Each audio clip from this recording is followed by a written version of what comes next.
There are three main areas that you should be looking to focus on in that early growth phase. The first is having the capital available to fund and realise your ambitious growth plans.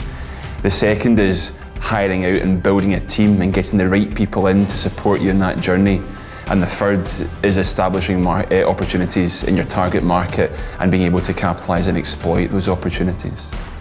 In terms of raising the funds to allow you to realise your ambitious growth plans, there are various ways of doing that.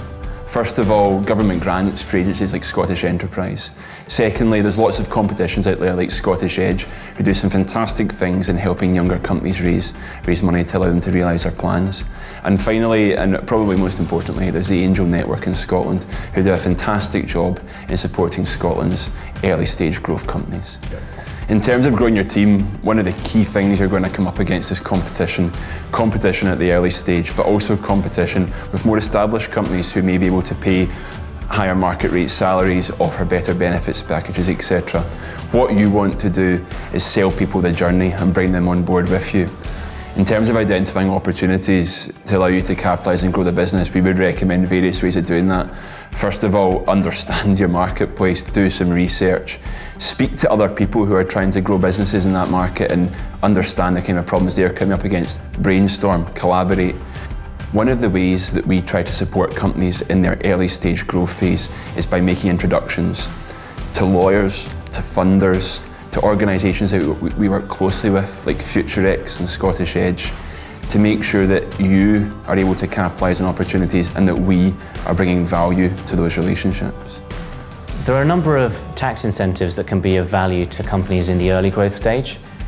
We help companies to access R&D tax relief, as well as other tax incentives for innovative and creative companies, including patent box relief and video games development relief. The UK R&D tax incentives regimes are designed to promote innovation by the private sector. A company that's unfunded and working on in-house R&D can claim up to 33% of its eligible spend, and it can claim in cash if it's pre-trading or loss-making. So that can be an important cash injection to an early growth company before it starts to receive income. We prepare over 100 R&D claims a year, ranging from smaller startup tech companies all the way through to billion-dollar listed oil and gas groups. As we work with so many startup and early growth companies, we understand the unique challenges that they face and the obstacles there can be to making a claim for R&D relief.